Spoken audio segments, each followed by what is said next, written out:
dans la joie de ce que nous nous sommes encore retrouvés aujourd'hui. Parce que, comme d'habitude, au Kutanaka 2 fois na moi pour nous partager sur la parole de Dieu. Et surtout, vu les circonstances où nous avons vivre, nous avons combiné la parole dans la situation de Mboka. Alors, les lots, na lingi to partager thème oyo ezali bosso ba écran na biso ezali que tous derrière Mosengo pour chasser les médiocres. Na titre wana parce que naza ko considérer Mosengo comme un homme de l'église. Mais le kola toza période ya Pâques, j'aurais bien voulu que nous parler sur la Pâques. Mais vu urgence ndenge toloba en anglais emergency oyo toza nango na Congo, ndenge bato bazokufa na ndenge communauté internationale aza kosala pression mpona gouvernement na biso ekende na baélection, j'ai trouvé que ekozala bien soki na lekisi teme na ngai ezala ndenge yango ezali boye, tous derrière Mosengo pour chasser les médiocres. Ndeko ebele o balandaki émission oyo nasalaki la fois dernière na baémission mosusu bakomelaki nga bamisusu babengaki ngai vai Facebook bapozaki nga mwa baquestion ebele oyo namekaki mpe korépondre, mais eza na ndeko moko plus précisément aza na France ye abengaki ngai aencourageaki nga ye mpenza encourage nga makasi nzambe apambola ye place azali alobi na ngai abi pasteur ndenge eza wana en tout cas bacourage ebele abi naza mwana mokie te naza tellement mokolo me nalandaka yo na appel oyo osalaki ya Mosengo, c'était vraiment sage. Tomoni mpe ke lere osali appel na yo osali mpe bacontact jusqu'à ce que Mosengo aye koloba. Alors, il m'avait vraiment encouragé. C'est grâce à l'encouragement que j'ai voulu changer thème oyo. Parce que thème oyo na pesa que l'Église a le pouvoir de changer la situation au Congo. Mais na encouragement na yé na pesa encouragement mingi, je préférais au lieu de parler sur l'Église parce que si on a dit que l'Église a le pouvoir. Eza lokola naza ko target comme si nazo viser kaka bato basambela to ba chrétien nde yango wana na changer thème mango ezala tous derrière Mosengo pour chasser les médiocres, pour muta comprendre que ezaka pona ba chrétien te eza enseignement pona église te mais eza enseignement pona bato nyonso na zalaka na koseka mingi soki na moni ba débat na télévision est-ce qu'un pasteur peut faire la politique, est-ce que un chrétien peut faire la politique, est-ce que l'église peut faire la politique na la biloko wana te parce que na mona ke za émission moko eza organisé out of ignorance, c'est-à-dire bato basali émission na par ignorance. Peut-être journaliste asali yango pona ko teach peuple pona ko enseigner population. Mais pasteur azo kenda zo ba ke pasteur ko sala politique te pasteur ko lobela politique te na mona vraiment mutu wana quel que soit grandeur ya église na ye, quel que soit grandeur ya kombo na ye, quel que soit renommée na ye, aza vraiment ignorant. Parce que na Bible na Jean chapitre 15 Yesu lera sali prière na ye to benga ngo prière sacerdotale na ye alobi boye abi Père, je te demande pas de les ôter du monde, mais de les préserver du mal. Donc Jésus a fait la prière na ye avant akende na mission na ye finale, mission na ye oye ayela ki na se ya kokufa na croix. Assemblée papa na yalobi Père, je ne te demande pas d'ôter mes disciples, d'ôter ceux qui croient en moi du monde. Na sengi ote longola ba disciple na nga na mokili. Tanga osala prière, azosaka prière te pona les 12 apôtres bazaki wana. aosalaka prière te mpona les 120 oyo bayambaki Saint-Esprit. Azosala kaka prière te mpona des milliers oyo bayindimaki ye na kati ya Jérusalem. Mais azosala prière na biso oyo lelo tondimeli. Donc Jésus azoloba ke papa kolongola bango na mokili te. Et loko wana eza tellement très important. Alobi na sengi olongola bango na mokili te. C'est pour dire que Jésus azo prier mpona bato nyonso bandimi ye bazala na monde à part te, mais bazala kaka na kati ya monde moko wana o Nzambe asala. Mais Nzambe Yesu alobi na papa na ye alobi, mais je te prie de le préserver du mal. Tika bango na mokili wana, mais batela bango na mabe. Nde yango na l'oraison dominicale nde to priaka na prière na biso à notre Père Tulobaka. Ne nous induis pas dans la tentation, mais préserve-nous du mal. Donc Jésus azali koyebisa papa na ye alongola biso na mokili te, mais a garder biso, a protéger biso na mabe. Donc c'est comme ça que Christ na Jean chapitre 15 a prié et pas ya papa na ye. Mais lelo ignorance et sali ke bato belé bazozwa ozomona ba chrétien bazolinga ba créer un monde à part oyo existera te. Ba chrétien bazolinga ba longwa na monde mo ba créer un monde moko parallèle selon imagination na bango et si ba komisa lola na se. Eza wrong. Nanu toke lola te. Toza tant qu'on dit Yesu, nous avons la vie éternelle, c'est vrai. Nous avons la vie éternelle parce que tu crois na Christ. Mais nanu to koti lola te. Toza nanu na se prière ya Christ zali que to vivre a na se. Toza na bandaku, toliaka nanu fufu, toliaka nanu mbika, toliaka nanu wangila, toke na nanu misa. Donc Christ a sali te ke ba o bandimeli baza na monde parallèle nde to monaka. O musique mokili, o musique ya ba chrétien. Oyo dansa mokili, o dansa ba chrétien. Oyo boye ya ba chrétien, oyo ya mokili. Mais est-ce que bozo vivre na mokili nini? C'est à ce moment-là que ceux qui voient ya ba chrétien, oyo baza aveuglé et longwe, ne esika oyo to mona ke to kozala involve na makambo nyonso oyo za na mokili. Na ndenge ya mabete, mais na ndenge ya bien sikoyo. Mais lokole pa ba chrétien nyonso, ba yebi na bango ke musique mokili ezali. Musique pe ya Nzambe, est-ce que chrétien wana azo yeba eloni yazo po musique ezaka moko, musique ezami balete. Même guitare wera beta nango. Même guitare wana pe frère moko to sœur moko en Christ ako beta nango ayembi nango nzembo pa kumisa Nzambe. Même note ba beta wana do ré mi fa sol la si do. Même note pe ba yekola na musique chrétienne. Et puis même classe bango ba kendaka ko yekola note. Ezana note moto note ya ba chrétien, guitare ba chrétien, micro. Et pour votre information, vous pouvez demander au pasteur, vous pouvez demander aux musiciens. Là tout ça là ba campagne tokenda ko louer ba instrument ya ba païen. Pasteur, il faut avoir le courage de dire la vérité. Pour l'instrument au biso to za na ba église na biso, et ça l'instrument eza na capacité te ya comme ma voix moulayi pour attirer des milliers de personnes au bayaka na ba campagne. Pasteur nyonso aza honnête akolobango. Tokena ko louer ba musique ba instrument ya ba païen. Parce que ba instrument na bango ndeza makasi koleka ba instrument na biso to somba ngo par rapport à ba salle na biso. Nazo parler na poto, nazo parler pe na Kinshasa. Si côté on lingo la campagne na sala munene to lingo la campagne de tout ça en Afrique ya libanda, il faut qu'il n'est pas musicien mokili oyo bazana ba instrument na bango ya makasi to louer yango.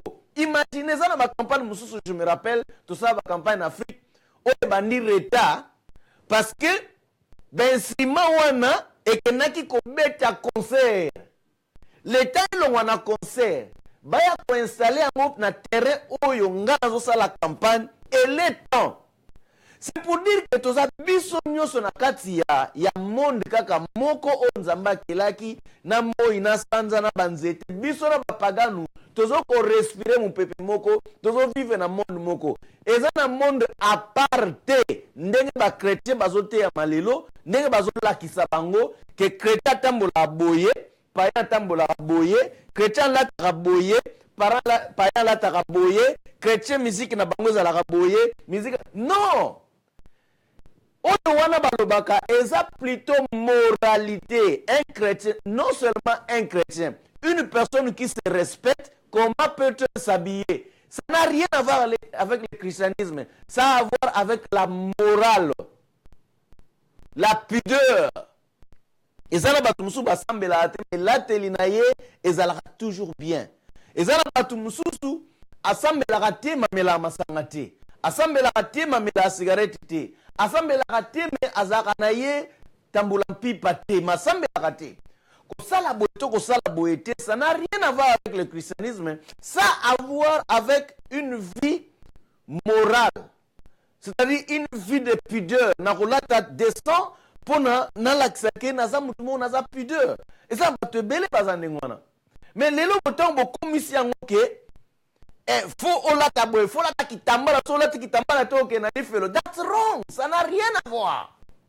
Anyway, na évoqué passage oyo parce que tant biso tozolo bake, oeza ba chrétien, oeza ba pagano, tozo automatiquement ko contredire Jésus na oya lobby na Jean chapitre 15, Père, je ne te demande pas de les ôter du monde, mais plutôt de les préserver du mal. Na sengi to longola bango na mokili. Croyez que Yesu oya yé bato bandimeli ye, mais mutu fata la pressé yako kene na likolo, mais mutu sa pressé te pour même kat na biso am na biso eza pressé okufa te malgré to ba chrétien. Surtout moni liwa to kimango parce que am na biso sa pressé okufa te. Mais to yebi que soki to kufi nde to komona nzambe. Mais aucune personne même na kat église l'église nanga en Afrique eza na frère moko aza soda akendaki kosala l'herba tinaki bango na East ko défendre na époque ya Mobutu l'air AFDL abandi ko attaquer abetelinga lisolo topesaki ekutu 2 semaines ya témoignage en Afrique. Alors bi pasteur tokotaki na l'église tokoti, moi je fais un test comme évangéliste et puis naza soda je fais un test. Vous voyez que dans mon église, il y a des soldats, il y a des politiciens. Parce que dans mon église, que les chrétiens ne vous soustraient pas du monde, mais plutôt get involved. Vous avez quatre monde pour changer. Alors, il y a comme wana, bana koloba cheba to preuve parce que ça est l'autre bana koloba en Afrique mais il y a quelque pratiquer ango alobi oya oboya Yesu tokotika ye oya akoloba oya oboya Yesu tokotika oya aloba linga Yesu obomai frère on a bien pasteur même le pasteur de l'église a nié Jésus alobi bazui pasteur batie koto awangani Yesu batie koto adeza kana bana mibale ya mike ya basi baboya ki ko nié Jésus église mobimba including the pastor bango nyonso ba nié Jésus après batiki bango ba bino ezana onka tester ngana za chrétien na meka ngaka na tasoki ya solo bolingi nzambe. Alors vous voyez que tous les chrétiens mais chrétien moko taza pressé à kokufa pas que nokuta na nzambe. C'est pour dire que na am na biso ndenge nzamba salango ezali wana pona e vivre na se leri ngonga na biso ekokoka moto na moto akokende soit na enlèvement soit na liwa mutu na mutu na liwa na ye oyo ekomema ye directement soit pas nzambe ou ainsi de suite. C'est pour dire que monde ba chrétien zate bandako ko biso to fandaka eza na poto eza na Afrique eza ndako wana na msu na poto awa oyo abandako ko fanda na ndako wana oyo yozo fanda lelo oyebie eza zaki chrétien eza zaki frère eza zaki sœur oloba no ngana yaki ko samba oye ko samba pourquoi parce que mutu abandako ko fanda liboso na ndako wana oza sûr te kazaki chrétien bilamba oto lataka est-ce que batu batongango eza ba frère tout ça ba frère mutu batonga bilamba biso lataka balinete biso lataka bilo biso ke na soma na wenze oza sûr que mutu azoteka ngaza chrétien Alors soki tosombaka biloko place moko na bapagano, tosombaka bilamba place moko na bapagano, tolalaka na bandako oyo toyebi ke ndako nga na lali mopagano moko alalaki yango, et ainsi de suite. Lenga mpe na okende mopagano mosusu akolala yango. Lero koti na biso oyo okoti, est ce que chauffeur wana aza chrétien? Est ce que voisin na yo oyo afandi na kati ya biso wana aza chrétien? C'est pour dire que prière à Yesu nenga loba que Père, je ne te demande pas de les ôter du monde, mais de les préserver du mal. Et ça exaucé. Si que biso ba chrétien les toso lukato créer monde na biso, c'est à ce moment-là que to comme le non politique est à l'église té. Et si que ce que to pengui, na ka passer mu na zoba makamanzambe, azo parler que un pasteur a côté politique té. L'église est qu'on parle sur le... Même pasteur Barouti a sa position à l'église doit prêcher la parole. Dans le monde, les pasteurs congolais sont tellement des ignorants. Les pasteurs congolais sont tellement ignorants. Parce que dans le monde où ils sont fandi politique ezali. Dans le monde où ils sont fandi politique ezali. Alors tant que yo lobi que moi nanzamba kosa politique té. Pasteur a kosa politique té. Déjà on exclure bango na kati ya communauté. Sikoyo bana diabe basa la politique et bato baso banga nzambe te basa la politique. Résultat ni bozo. Et ça résultat mabe. Ya wana lito tanga siko na Bible na Jacques. Passage o na tanyango na ba version ebele. Mais version o na mona ke ezali bien, ezali version ya anglais. Ce qu'on a la version, il y a Louis II, on trouve ma kamsus. Ce qu'on a la version, il y a Nini. Version, il y a Nouvelle Bible Second. On peut trouver éclaircissement. Mais ce qu'on a yango, na New Living Translation, oyo ezali na anglais. Et si on mona que non, ezali tellement clair na New Living Translation. Na lingi na tanga ngona na français te, mais yo soko kozwata na yo tanga ngona français, na la tanga ngona directement en anglais. Pour oko comprendre que le na tanga en anglais, soko yeba ka anglais, o comparer na français au mona que mamo yo tanga en anglais, ezama ka mususu par rapport ndenge eza na français. Siko soki oyebi anglais te landa ndenga la ko expliquer. Nazotanga na Jacques chapitre 3 verset 13.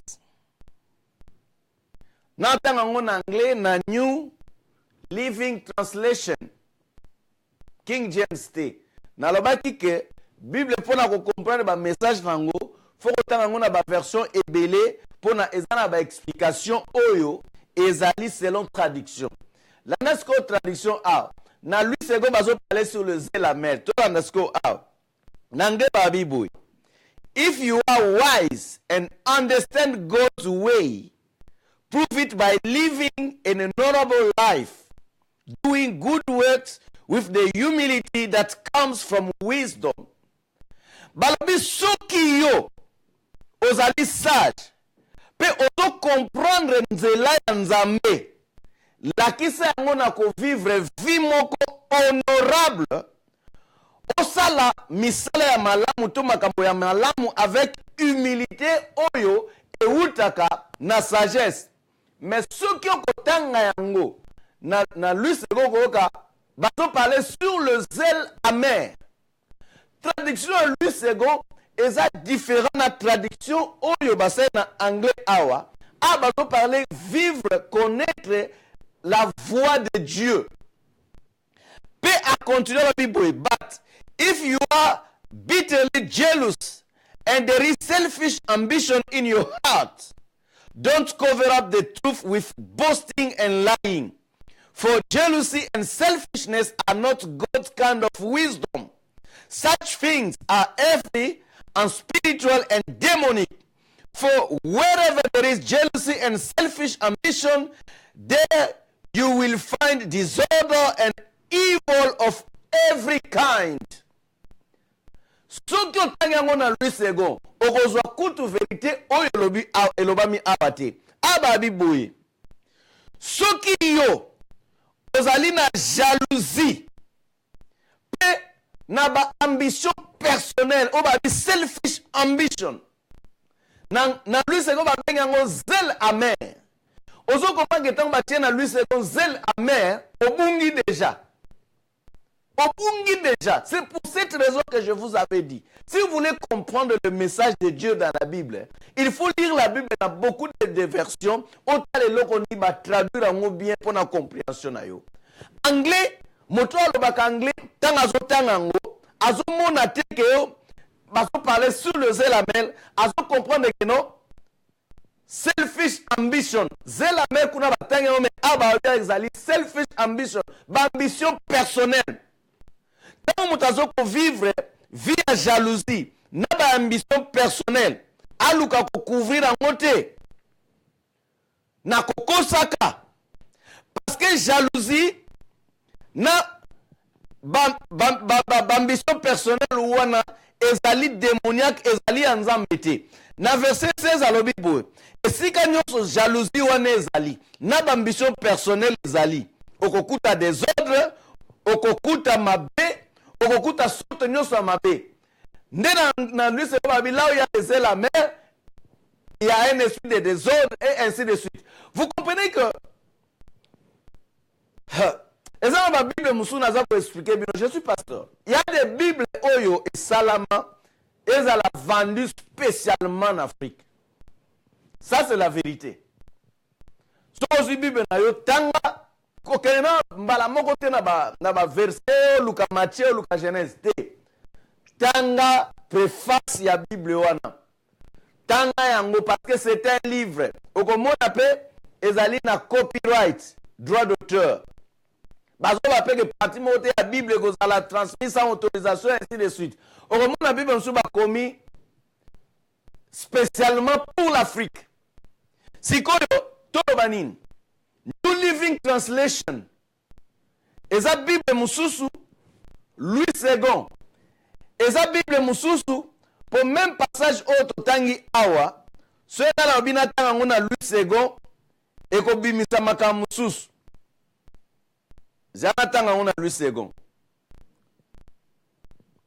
Lequel d'entre vous, Jacques 3,13, lequel d'entre vous est sage et intelligent, qu'il montre ses œuvres par une bonne conduite avec la douceur de la sagesse. Oyonde balobi, kaka verset 13 wana en anglais, balobi ngondenge mususu na New Living Translation. Balobi ngondenge mususu. Mais awa ba parler yango ndenge mususu totanga siko na otanga ka moko wana po yo mona différence et puis te expliquer nazonge na Louis II, lequel d'entre vous est sage et intelligent, qu'il montre ses œuvres par une bonne conduite avec la douceur de la sagesse. New Living Translation babi boy. If you are wise and understand God's way, prove it by living an honorable life, doing good works with the humility that comes from wisdom. Ozo mona ke moto azota anglais, azo comprendre que bazoti nangana vivre vie moko honorable awa se avec la sagesse qui vient de Dieu. Donc nyoso oyo Jacques azo pe sa conseil comment nous pouvons vivre sur la terre. Azo parler que soki toyebi nzela nzambe to prouver yango na façon na biso ya ko vivre yango na lobaki que Yesu a prié te que longola biso na mokili, a prié nzambe te longola ba chrétien na mokili, mais a prié nzambe atika biso na mokili. Siko tango atiki biso na mokili, tout soit Jacques 3. Ndenge Louis II lobi yango te na français na ya compliqué, mais ndenge New Living Translation a traduire yango ke il faut d'abord comprendre God's way, comprendre nzela nzambe. Bato beli ba parlaka sur Dieu sans le connaître. Bato beli ba parlaka sur Dieu sans comprendre la voix de Dieu. Nzela nzambe. Ko parler na nzambe lingo bate ko yebi nzambe. Ko sambela butu moye lingo bate ko yebi nzambe. Yoko yeba nzambe, c'est vrai. Mais est-ce que yebi banzela oyo nzambe a tracé pour na Congo? C'est ça le problème. Neti sikoyo neto solo makambo ya Congo awa. Communauté internationale va comprendre que ba Congolais ba telemi. Joseph Aliko démissionné malgré pression pour démissionner. Communauté internationale bango va placer Joseph. Communauté internationale va yebi que Rwanda, Uganda, Burundi, 11 pays va attaquer biso. Communauté même ba mboko biso to fandi. Bazo bénéficier na ba bien au Congo. Bazo kende ko aider Rwanda et avancer, ba yebi que na colta o baza ko utiliser na Congo, même bana mikie bazali ko travailler na mine. Même basi na ba o bana zemi, baza ko travailler na mine. Communauté internationale yebi yango. Rapport mokote ko bima awa ya ba produit ya ba compagnie lokola Samsung, ba Apple, ba compagnie oyo bazo sala ba portable, ba télévision, ba tout ça, ba budget na bango to ba profit na bango et mati eleki me ba profit ya ba gouvernement. Bazo zuwa ba produit wapi na Congo. Communauté internationale yebi yango, mais ça business. Mais ceux qui yo yebi les voies de Dieu, comment faire changer la situation? Et qu'on va dire qu'on prouver à mon abizalili. On va dire qu'on prouver à mon. Moi, quand on a te libéré à mon. Quand on a dit que Joseph a démissionné, pour nous, on y a lobby. Oh, on y a sali. Mais, bon, on a mis tout na bino. Bada, on y est salement. Bazana, contingent mounene na Congo, on batinda même pas na monde mususu. Depuis on y est comme oni. Depuis on y est comme oni. Nombre ya ba contagion bango batina na Congo. Nan batina na monde musuti. Mais ils savent tout. Rubera kena East Awa. Na vio nini? Ya onite. Oni asa involve na makambo ebele. Ba petit peuple. Oyo bazo travailler na compte ya oni. Bako sa rapport na bango. Mais les rapports ko mata. Ba okango. Et tout le monde sait que secrétaire général ya ONU oya longwa wana japonais wana so coréen wana longwa asala ki réunion na Addis Abeba o basala ki wana na corona totana la auto décortiquer kango comment ils ont fait pour protéger leurs intérêts, les intérêts de la communauté internationale et pour na ko saba biloko nyoso oyo ezomema Joseph Tilelo. On y savent que Rwanda za producteur ya diamanté. On y savent que Rwanda za producteur à coltanté. On y savent que l'économie à Rwanda ezali élevage. Si comme produit minier au bazana ngote baza ko exporter yango. Bazango wa. Ne soyez pas dupes par la communauté internationale, mais plutôt mettez la pratique, la parole de Dieu, et vous comprenez que la Bible ezali solution na makamutu. Ezaka solution na makamanzamete. Les ignorants vont se lever pour critiquer la Bible. Les ignorants vont se lever pour dire qu'un pasteur ne peut pas faire la politique. Les ignorants vont se lever pour dire qu'un chrétien ne peut pas faire la politique. Mais si vous lisez la Bible elle-même, vous comprenez que la Bible est la chrétienté na maramamokili. Martin Luther King, azaki pasteur. Azalaki, docteur Martin Luther King. Ce n'est pas parce que azaki docteur en médecine. Mais c'est parce que c'est quelqu'un qui a été formé théologiquement. Oh, américain. Mais ce qu'il faisait là, ce qui est un serviteur de Dieu comme ça la politique. Mais ce qu'il lui faisait là, tant qu'on va esclavager mes amakas aux États-Unis, lui s'est mis debout, il a commencé à parler. Les lois Akoufa bisoto botamati. Mais nous parlons de lui. Et qui est ce pasteur-là qui va dire que non, Ndaïka la parole de Dieu comme Baruch il a dit. Qui est ce pasteur-là qui va dire que non, un pasteur ne peut pas parler Fatih Alilobanzambe. Bon, Martin Luther King, grâce à lui que les Noirs aux États-Unis sont en train de parler, les Noirs aux États-Unis, dans le Sénat, les Noirs aux États-Unis, dans le gouvernement, les Noirs aux États-Unis, parce que le pasteur s'est levé. Et moi, la chrétien, ne croyez pas parce que pasteur Nabino a lobby. Comme pasteur Nabino et Zamaloba Nzambete. Il faut être des chrétiens de Béré. Pasteur Naotoka Teli Kambu. Même les gens vérifient. Et ça, en tout cas, pasteur, nous ne comprenions pas. Mais maintenant, les choses deviennent claires parce que Yonde nous a expliqué. Parce que dans la Bible, j'ai même dit que ce qu'on peut comprendre, tout dans la question, les gens posent. Et les gens, Bamsou va poser sous la Bible parce que c'est clair. Tout ce qu'on comprend, tout fungwami. C'est pour ceux qui n'ont pas Congo, yo le dit qu'un pasteur ne peut pas parler de la politique. Osa d'abord pasteur. Parce que ce qu'on a qui pasteur, on comprend qu'un pasteur, il faut la involve. Un pasteur, il faut à côté de la carte makambounioso oezotala, genre humain, te démontrer à quel point Yesu azalaki involve dans ma politique. À quel point? Jusqu'à ce que tu as démontré que à quel qu'on délivrer le fils du père, Barabbas. Oyo, église, Nathan Wakala, pour dominer bateau, bataki Barabbas comme un malfaiteur. Mais là, tu as verset biblique na 4 awaka na plateau de la télévision d'Okas TV. Tu comprenais que Barabbas n'était pas un malfaiteur. Barabbas, azalaki mouta même qui révolution, même qui sécession. Et loko Joseph Azobanga. Et type Oyo Nani, premier sinistre ya Congo Ayaki Batuni na BBC. Il a dit ça. Alors, non, l'église est dans le droit de protester, tout ça, mais tant l'église a dit qu'on protester pour la révolution et permettre la montée. Parce que ces politiciens-là savent que l'église, c'est une force. Mais il a été écrit ici à la BBC.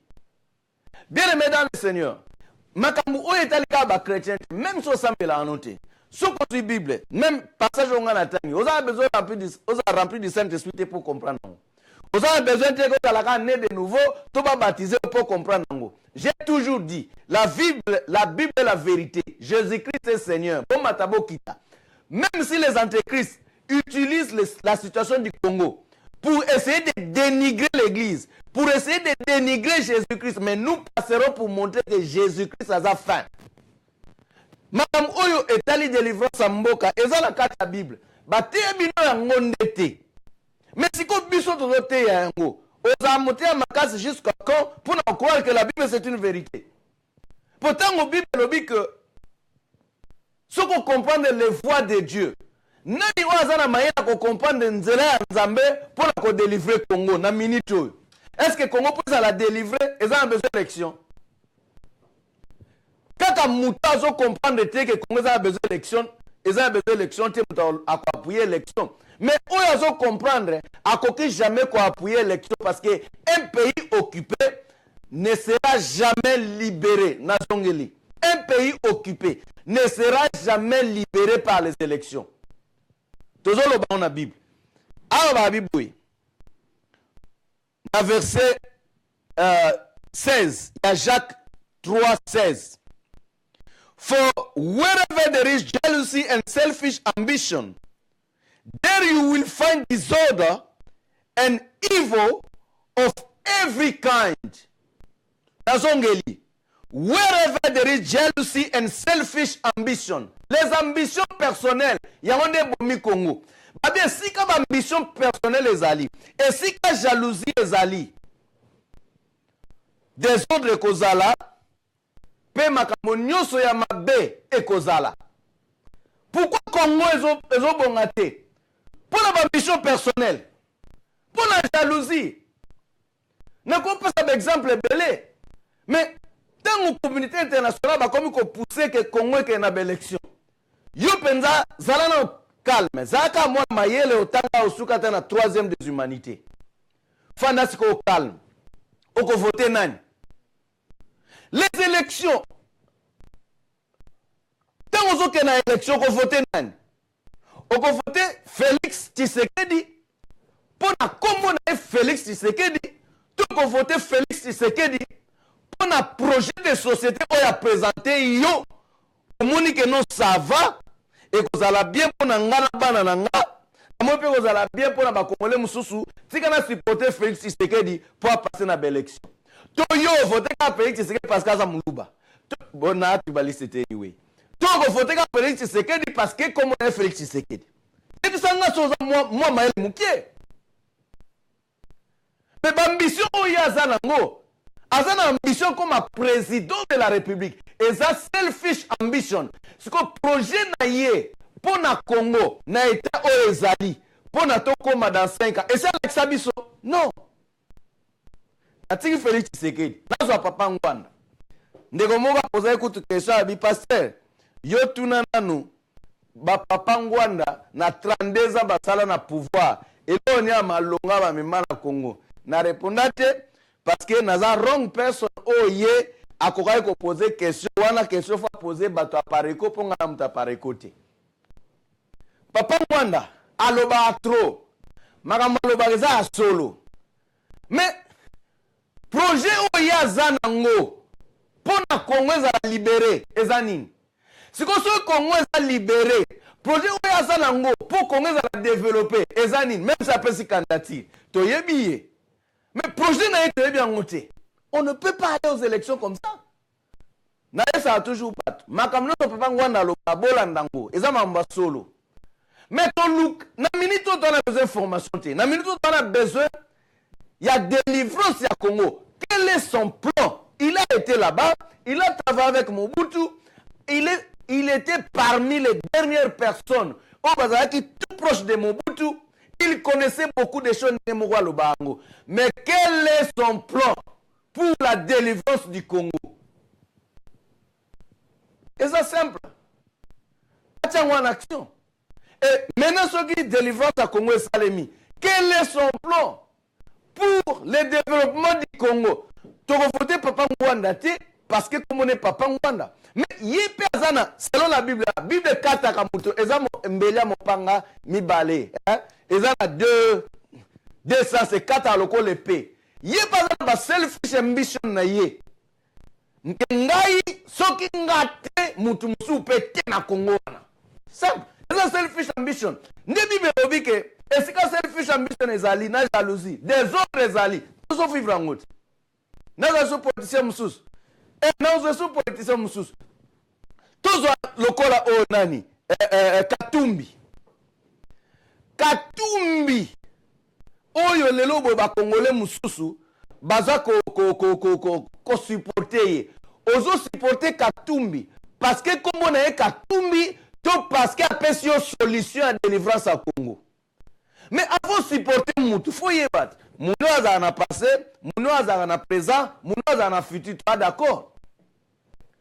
Au passé, dans la vie personnelle, et bon, mi Congo, passé dans la vie, passé dans yo, il y a vie personnelle. Et bon, mi Congo, mais passé à Katumbi, et bon, mi Congo. Ce que Moutou a fabriqué, ce qui, n'a mon acquis quelque part à Zosala, comique, oh, moi, mon souci, c'est le peuple. Mais ça, c'était menteur. Aza menteur. Parce que ceux qui soucient dans les peuple, Ayebi que Joseph Aza Rwandais, pourquoi il a soutenu? Ayebi que Joseph Ayaki Nababot, il y a Moula na Katia Congo. Le lobo Joseph,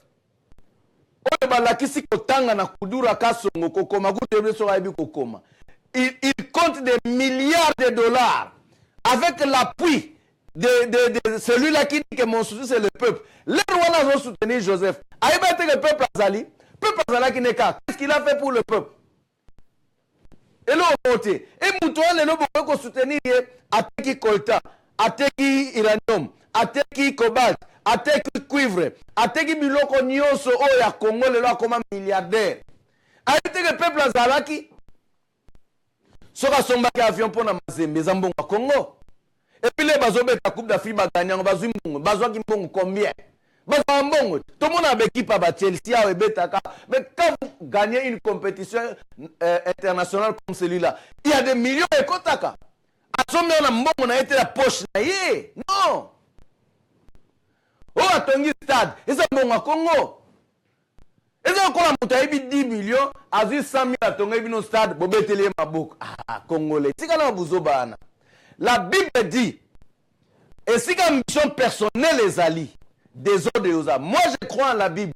Katumbi avait l'ambition personnelle, que nous avons comme à Congo, président à Congo. Là, on comme président au Congo, on est bon même dans Kacha Moutou na ye, yon a tout évité. Mais, et ce n'est pas le peuple. Parmi tous ces policiers, nous avons passé une heure de temps, nous avons politicien moko, on a un souci à peuple, à zate. moto aza na souci ya peuple aza te parce que désordre eza na Congo. Parce que soki bazalaki mayele na minute oyo bayebi que mboka ekoki jamais kozala libéré na élection parce que mboka na biso eza occupé. Jamais. Alors qu'est-ce que nous devons faire, nous les politiciens, tous fans d'abus ensemble, parce que le peuple a koufi mingi, parce que le peuple a zoké moussala bazo fouta été, parce que le peuple n'est pas ok na hôpital, moi ça robota, bakangi moi na hôpital, moi na yekoli kongulu na kach hôpital, moi na bimi minu na kach hôpital, pour $30, $20 au fouta abima ezate, ba mama ba komo yiba bana na bango, ayibi moi na ye moko oya bote akimi. Wana eza mboka. Mais ce qu'on a les politiciens, bazala ba chip, bazala ba salaire bazo futa bango, olenga nkoi na mona gelo mo ba cheki na intérieur alzolo bake. Ngai salaire na ngai ezalaka $2,500. Ya président ezalaka soki 5 millions par mois. Yo lenga nkozo ya $2,500. Fonctionnaire zozo a combien? Immaturité ba politicien. Ya zozo a $2,500 na mois. Azo ko se plaindre. Mais fonctionnaire azozo a combien? Policier azozo a combien? Enseignant azozo a combien? Na kata $2,500 wana $20 et enseignant ekota combien de fois? $30 ya policier ekota combien de fois? Bon, on a 5 millions à gérer par mois. Et que tous ces gens qui sont dans la politique, ils ont une ambition personnelle. La Bible dit la vérité. Il y a moins de nous ne voulons plus quelqu'un qui a des ambitions personnelles. Nous voulons quelqu'un qui veut travailler pour le peuple. Parce que déjà, Congo Togo libéré en côté dans l'élection. Les policiers ont besoin de fanda avant d'attendre passage à Souka. Les policiers ont besoin de fanda. Qu'est-ce que nous pouvons faire pour faire partir Joseph et son gouvernement qui ont maltraité le peuple, qui ont tué plus de 12 millions, qui ont ravagé la richesse du Congo pendant ces 17 ans. Qu'est-ce que nous pouvons faire? Tous à l'ensemble, tous à position commun pour Bakende. Non. IDPS est comme 4. IDPS, Kaka, IDPS. Papa Tshisekedi a Koufi, IDPS est comme 4. Ce sont des ambitions personnelles. Selfish ambition. Jacques chapitre 3, verset 13 à 16. Tangango na version New Living Translation. NLT. Omona explication de Bazoloba. Mais ceux qui ont comprendre Nzela ya Nzambe, babi vivre ango avec humilité. La kisa yango. Oza chrétien, olomosa la politique. Kota siko la politique, sans ambition personnelle. Ça yango comme il faut. Tozo mona la position bazale lobo, mitakala na bango na intérêt, bazo bana mikie. Tozo mona yango. Ceux qui na mikila poto baza bato faut pas démissionner. Même Joseph nenga échoué na ko protéger ba Congolais. Nenga échoué comme ma économie na biso down. Aza mutu, soka na bomoto, faut démissionner. Zouma batie pression, il a démissionné. Mais Joseph n'a pas l'intention de démissionner. Joseph azana patika la seko. Joseph azana zo pesa mbongo. Soka pesi mutu mbongo mutape kumsa papa Joseph, na ba pasteur. Soka pesi mbongo papa Joseph, na ba musicien, ba pesi mbongo akebo yembela Joseph. Tout ça parce que c'est ça la faiblesse des Congolais. Mais ceux qui t'ont ba mission na biso personnel to tikiango, tous ont intérêt à Congo. Le Congo est plus grand que moi. Le Congo est plus grand que mes ambitions. Le Congo est plus grand que moi. Le Congo est plus grand que mon parti politique. Le Congo est plus important que mon parti politique. Le Congo est plus important que ma tribu. Le Congo est plus important que ma région. C'est à ce moment-là que tu as intérêt à Congo, tu as liboso. Ne pas solution pour ça. Pour n'importe quel biso. Bafota mutute pour le longi. Na Congo soko kei okuta bilongi. Na chaque siège ya parti politique. Okuta longi ya président na bango. Na Congo ba vota bilongi. Ba vota ba kombo. Mais mboke tonga na bilongi te. Mboke tonga ma pe na ba kombo te. Mboke tonga na ba idée. idée nini leader oya ye na ngopo to voter ye. Or tozana na 100 000 km au sala poto comme na niveau wana. Congolais face à la enseigner ndena ko voter. Pour l'instant, Togo parler sur les élections. Nous devons tous être derrière un monsieur de l'église. Monseigneur Oyo Bisoto Bondelaki. Azan ambition à sa politique. Azan ambition à côté de Bisoté. Mais nous avions essayé à Bondelaye, Animi, Bandiko Salamamo. Ce qui Bisoto continue à faire pression. Non, donc la communauté internationale. Bazon ni matoke na élection. Yondima op sa candidature et bika za réticent. Ce qui Félix a lobby ango. Ce qui tous les politiciens ba lobby ango. Parce que plan ezali que je vais pas démissionner ko démissionner. Ba président o ba yaki na moins de 2 semaines 5 présidents ba sali ba défilé na Kisasa leur na deuxième ou troisième marche ba chrétien. Et puis je vais faire que na Tanzanie, na Zambie, tout ça. Tout ce baïa qui koyebisaye que a organisé l'élection. Voix ils ont qu'elle loboye. On va encourager à démissionner. Baza ko encourager à faire sa élection. Élection ko salema. Mais appel nangai neto banangé. Plus nangai et pas ba politicien. Et ça que mon côté appelle sa candidature. Botia mosengo pression. Bolo naye mosengo. Yo noza papa na biso. Biso do pesa candidature te. Yo pesa. Tout est la siko soki Joseph a gagné place ni. Tout est la siko soki Dauphin na ye. Mouto Joseph a kotia so a gagné les place ni. Soki biso nyoso ba politicien nyoso. Félix alobi nanga na pesa te. Boya na bino même si Félix a pesi candidature. Nani a pesa candidature. Ako gagné na été. Mouto Joseph a kotia. Mouto Joseph a kolinga leka. Yeka muta leka. Situation na biso et comme pire que neza siko. Parce que communauté internationale ba autour na biso bino ba congolais siko bolingini. Joseph ye wana longwe. Pour sali élection, président oyo azaki élu. Siko bino bolingini. Yango na soto ba mayele, il faut to zwa bango na piège na bango. Papa Ngwanda abana oloba nde ya lobaka alobaka ate mboka za délivrer na élection te na minute oyo 17 ans moi na botama ki le Joseph azwaki pouvoir akomi lelo na 17 ans soka za mwana mubali akomozwa ba girlfriend so pe chance si atiezeme akomi na mwana soka za mwana mwasi akomi kozwa ba boyfriend so pe chance la msusi aboti. On a 17 ans, colite. Hein? Tout le monde a tout le 34 ans. Mobutu a 32 ans, le quoi a jeté. Tu as dit que tu as dit loba. Mais ceux qui ont papa ngwana bandi ko loba kawake, nazana nga contre papa ngwana te. Elo ngana lingi te. Ke aba no loba kawake, mboka ba délivrango na élection te. Allo bakage no. Parce que ayebi que communauté internationale va pousser pour les élections. Ayebi que Joseph a démissionné. Pour l'information na ngoye pa nango. Ayebi ango. Ayebi pe que l'élection est ça na Congo. Ayebi ango.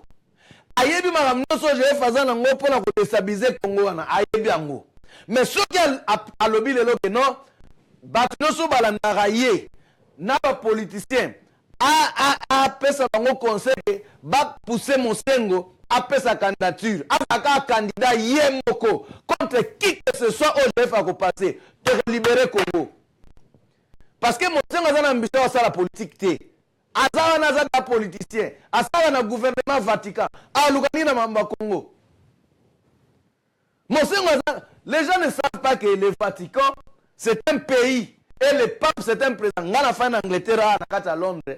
Leur papa yaka na Congo, bayambakaye comme chef spirituel, bayambakaye comme chef religieux catholique, bayambakaye comme le président du Vatican. Siko na ministre na ye, parmi ba ministre na ye Mosengo azali. Ezele ko fobote ya manango. Ezapelo wa secrétaire. Congolais ne ali ko apprendre te. Congolais lingi ba recherche te. mosengo luka nini na magamba Congo siko soka ndimi ekozala dilemme biso to opesa ye po akoki jamais ko travailler na gouvernement wana en même temps andima azala président na Congo pour la transition puisque il fallait qu'on démissionne pour tout ça la transition toute la transition on est encore na l'élection où la communauté internationale a poussé tout ça on est ngwana que le quoi va pêcher 5 ans na yo mosengo eza la transition zong sambo na biso na rai makamno le ka bien si ma ba gwanda ba kiti ba pesa ba candidature so bana besoin de diriger ba Moïse écoute akolongwa na epole ba ocha ba loi électorale Moïse aza congolais te akosamba déjà ba Joseph Nyos ba kosamba ba Kamere ba kosamba parce que to ocha bilo on en place mais surtout que quand a des ordres autres zanango to réussir elo moti na lingina continuer kotanga na kaka na Jacques wana mais to sauter na no to tika na Jacques chapitre 3 tokende siko na Jacques chapitre 4 kaka na New Living Translation Jacques chapitre 4 verset oyo te yango na ba église to te yango mabe po to te yango selon Louis II to tanga yango siko na New Living Translation ba binin. What is causing the quarrels and fights among you? Don't they come from the evil desires at war within you? You want what you don't have, so you scheme and kill to get it. You are jealous of what others have, but you can't get it, so you fight and wage war to take it away from them. Oh, I love it. Ha. What is the message, Église? Ce qui te tangi yango na Louis II différent. Ngala zomo la traduction ba sala mpona kwa aveugle biso ba congolais. Pour l'être banima mogi de réveil. Ba encourager biso kwa totanga Louis II. Ba bi totanga ba version musulte. Nzo ba version claire ezali. Anglais ezoloba te na cadre ndenge lobaka na Louis II. Na otanga ngo sute. Mais yoza na Louis II pour chaque maison. Bible Louis II ezali. Mais chaque maison New Living Translation ezate. Nazongeli yango na anglais ao. Bazoba eloko nini mema koswana na bitumba kati na bino. Ezate ke eutaka na ba désir na bino démoniaque eza na katikati na bino, c'est ba ambition na bino démoniaque. Ozo luka ozwa oyo za na ngoti. Alors ozo sala ba plan et ozo boma pona ozwango. Oza jaloux na oyo muninga za nango. Mais okozwango te. Alors you fight and wage war to take it away from them. Siko oyo eza mate église, eza mate ya nation te. Siko yo alo ba Bible za lukuta. Mokili mobimba. Baza biloko to wana ngona Congo te. Bana ngote. Bazo luka bazango bazango po nzambe lela kabimu asali mokili na ye akaboli bikolo. Oya biso etonda na nkitanyoso. Kitoza na mboka na biso ekoza jamais na Angleterre, ekoza jamais na France, ekoza jamais na États-Unis, kaka na Congo. Bazoluka bazwango moye bazwango ezate. Yango ne ba traduire Bible ngo, ba traduire ngo par mesure, ba commission ngo makamusu. Boza kuna tanga ngo na Louis II bomona ke ezate ya différent. So on compare makabo eko révolutionner yo. Eko révolutionner yo. Yango no mona ke na loba ke même si mutasambela rate soki azot tala ba principe ya Bible ako vivre ba bénéfice nango. D'où viennent les luttes? Na ata ce qu'on a français Louis II. D'où viennent les luttes et d'où viennent les querelles parmi vous? N'est-ce pas de vos passions qui combattent dans vos membres? New Living Translation alo yango kutu bongote. Ya lobi evil desires at war within you. C'est-à-dire na kati na yo ba désir démoniaque, ba désir satanique ezo sala guerre kati na yo moko na sala malamu to na sala mabe na bundela mboka to te na za na humilité devant mutu to na combattre ye na kati na bino. Mais lui c'est quoi sur le bandé mususu yo kasiko lui secondaire ngalobi vous convoitez et vous ne possédez pas, vous êtes meurtriers et enviés et vous ne pouvez pas obtenir, vous avez des querelles et des luttes et vous ne possédez pas parce que vous ne demandez pas. Et lui c'est quoi lobby? Mais New Living Translation alobi angobongote alobi you are jealous of what others have but you can't get it, so you fight and wage war to take it away from them. Yeah, you don't have what you want because you don't ask God for it. And even when you ask, you don't get it because your motives are all wrong. You want only what will give you pleasure. But motif na bino is wrong. Est-ce que motif ya ba politicien na biso is that right? Kamere motif na ye is that right? Is that wrong? Kamere so talika vie personnelle na ye ba motif na ye na kati ya politique ya Congo is that wrong? La preuve est que alingi mwasi ya musicien oyo ayebana mwasi ya ndako baboti na ye bana bakoli un politicien ake olinga mwasi wana akoti na ndako na ye. Donc c'était jaloux nde bibelobi si mwasi wana zaki na ndako mbali na ye kamera zaki kolula mwasi wana. La Bible est claire. So toi kamera zaki membre église nanga lelo ndeta longwe da église amona kinga na bwa kelie nga na bwa kelie te na tanga Bible pe na za ko interpréter ngo na za ko actualiser ngo. Voilà pourquoi la Bible est vraie. C'est comme muto déjà babi ba jalousie na yewana babi tango zo ozala ngote okoluka ozo yango na makasi, you take it away from him.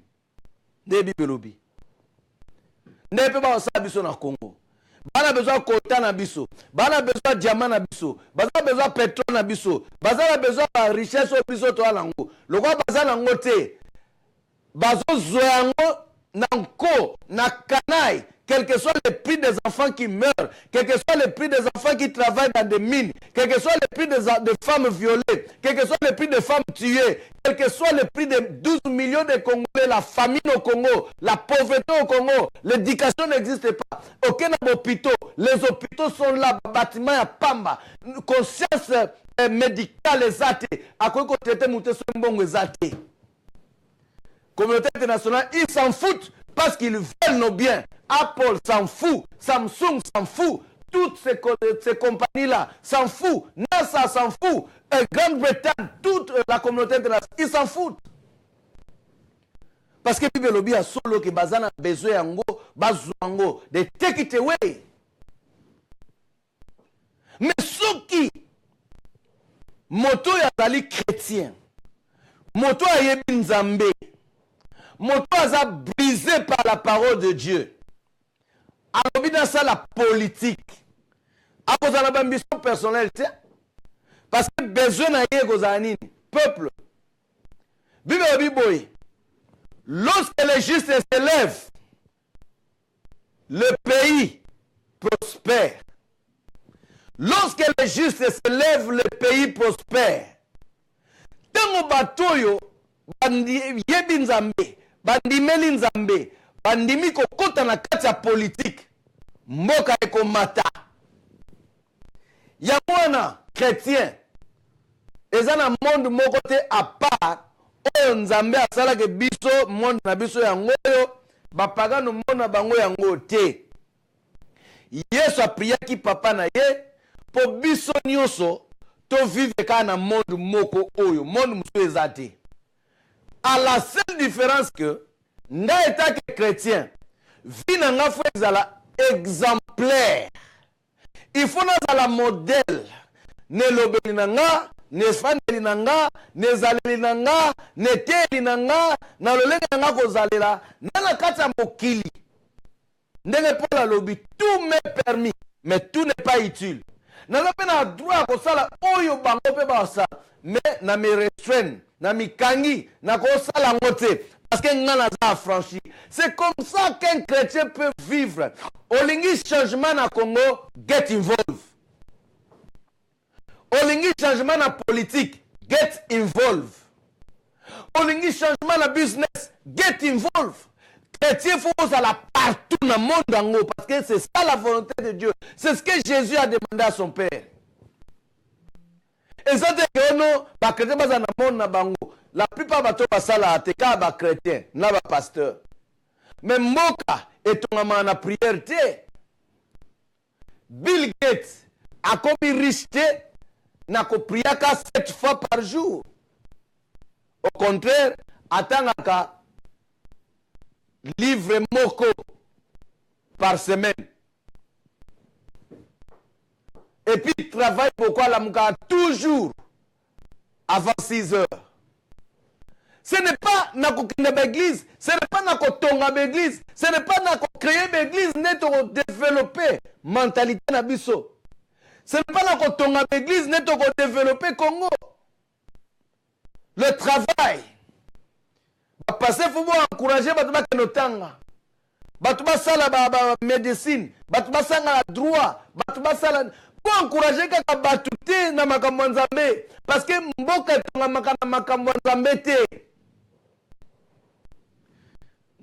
na Exode, Nzambe apesi Moïse autorisation à kotonga tabernacle. Alors biboy, on construit le tabernacle selon les modèles que moi je t'ai montré. Mais Moïse a tika la kotonga tabernacle te. Nzamba lo biboy na tie batu oyo bazana mayele ya ko fondre o ya ko travailler argent batu bazali wana o ba kotongango.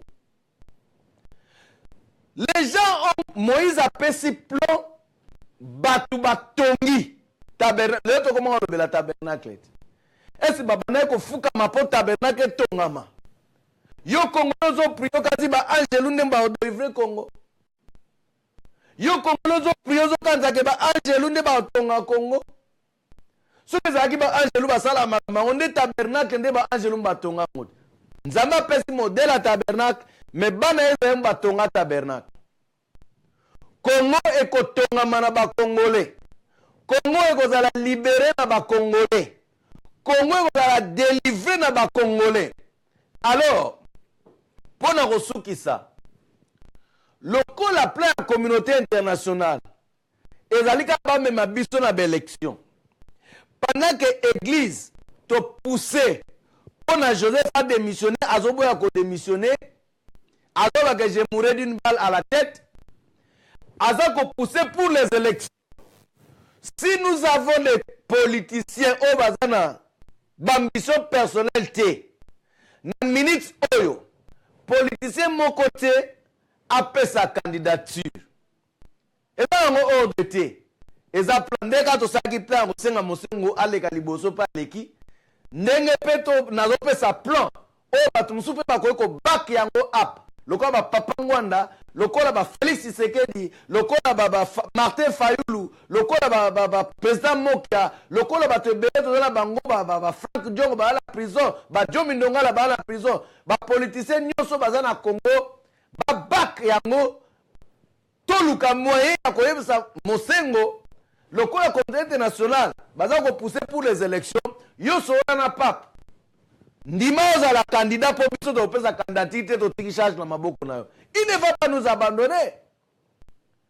Azo comme président à vie. Parce que c'est un prélat. Mais ceux qui te poussé wana, ake bana papa bino peuple na nga na besoin na nga. Nazo démissionner na bangama o ngala na ngo ala patika comme ministre na yo bla bla bla bla bla pour 5 ans seulement. Nazo ngisa pays na nga na rai. Total la jeunesse n'a voté. Total la mutajeunesse n'a voté. L'église catholique n'est pas. L'église révérende n'est pas. Na peuple n'est pas tellement na diaspora. Mutarubattre Mosengo azate. Les agis présents Tshisekedi, banal le comme un parti politique. Mais cette fois-ci, ce n'est pas le peuple de la parti politique, et sa première église. Mosengo a été voté na conférence nationale azalaki toujours moto na nzambe ma dirigé conférence nationale. On a cherché à le tuer à Ebiango, mais on n'a pas réussi à le tuer. Et tout le monde le respectait.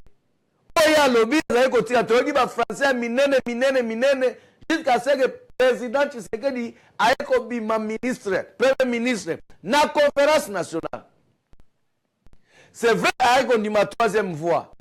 Alors, tous ceux qui se la place à Soukaki a continué parce qu'il y a eu Magambango. Le lobe ba comment dit ma Nyamule qui président ba congolais et tout congolais bazalakate Mosengo ebe loko wane elobama na conférence nationale c'était réglé to mbaka bango mais baza ba congolais te et que ba koma rediriger biso.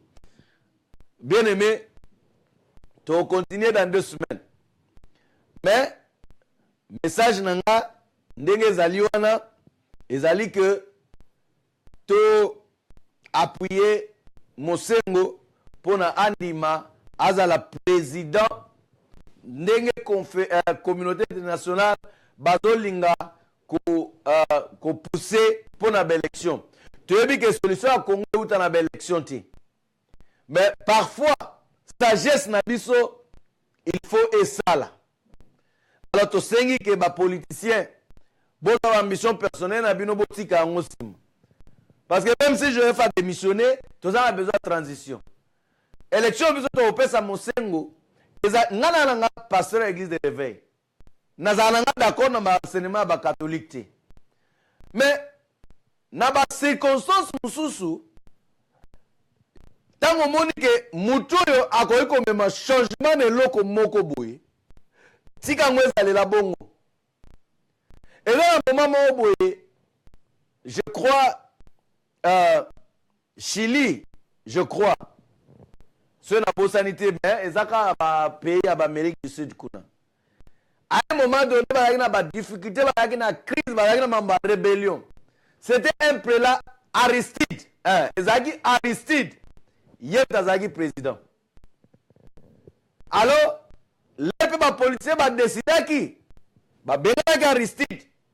Ba policier ba su pouvoir. Biso siko na minute oyo. Soki ba bi batia intel, munyoza batia papa ngwanda, bato balinga papa ngwanda te ba hotelem. Batia Felix, bato balinga Felix te ba hotelem. Batia Fayulu, bato ba bona boy. Alors toza d'un commun accord que mutu oya koki ko battre communauté internationale na minute oyo. Ne bazo pousser l'élection. Ezaka Mosengo. Mosengo amema biso na transition oyo ekozongisa mboka na biso na rai bapapa ngwana bazonga na terrain na Kisasa bakezosa ba parti politique na bango po Mosengo azati ko wana ba organiser ba enseigner peuple biso nyonso tozongi na Congo tout ça ainsi de suite to organiser makambo na biso to organiser mboka na biso na mayele oyo tozwi awa construit ça la maramnoso na pays. Mais pour l'instant nous ne pouvons pas faire ça. So bengi bataja so bato okenete parce que quand mtu azoba mtu aloba na kei pour mtu ya penza résistant okena Congo zongi eza passe ou bien ozana collabo ou boza collaboter. So oza collaboter otika continue sala kyango. Passer continue. Alaina ya libanda. Mais souci à mboka, souci à peuple, sans ambition personnelle. Azaki na plan na ye, ake na Congo, pour relancer les mouvements sauvant le Congo. Lelo Koutino, azongela biso. Koutino, akoma otambo na nzete. Koutino, akoma ofana na ba chaise ya dizebo. Koutino, akoma lelo handicapé. Pour le gouvernement, parce que ce fut un pasteur. On pas comprendre que non, l'église doit être en action. You want something, get involved. Olingi Congo changer, get involved. Congo changer te sorotika libanda. Ne papa ngwana zosala. Nada nga contre papa ngwana te bato bolinga kaye, ngape na linga kaye. Mais naza d'accord te. Atika libanda na sengi petake na Congo. na d'accord te kazalaka toujours kocritique nga mwana kocritique te na besoin kazala inclusive que soki azala bambition azala président un jour ezali lelo oyo Congo ezongi na nzela na minute oyo azala président eza te pe coup d'état esimba te rébellion na peya munene wana esimba te AFDL par esi rébellion na ye ezalaki de connivence na bagénéraux oyo bazalaki na kati ya Kinshasa mais lelo boye Joseph akotisa barwandais bakoma kodirige babiloko na biso seule possibilité de kobimisa bango nyonso na Congo ezalaka toke na transition na kati ya transition wana tokotia baloi wana siko moto ekobuka bango parce que personne ne sera au-dessus de la loi tokoétablir un état de droit malgré président Tshisekedi azate un état de droit. Bien aimé dans le Seigneur, to suki awa pona lelo nzambe ayeba kusunga biso et puis to sengi pe na bino bobondela pona biso pona makambo oyo tozosala kimia na nzambe ezala na biso po soki nzambe asungi biso te elo moko ya malunga ekoki kosalema te mais soki nzambe asungi biso nde esika oyo tokomona ke makambo na biso ekotambola na pete nyonso tosengi place bino bozali botya biso na mabondeli ezaka likambo te ya kokritike ezaka likambo te ya koloba parce que bakongole balobi mingi na diaspora bato balamuki na kati ya Congo bato balamuki eza sikoyo likambo oyo ke biso nyonso il faut totelema biso nyonso il faut toloba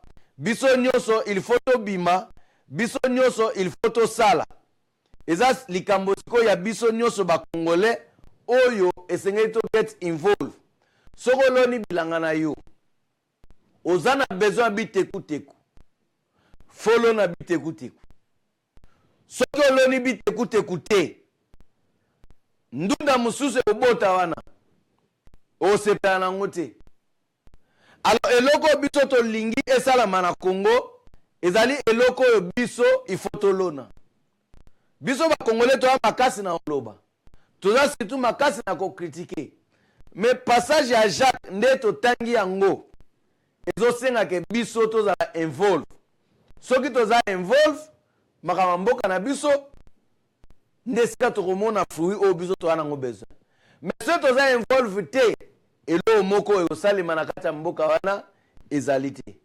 nzambe apambola bino place bozali dimanche oyo ekozala madame F Mutaoleka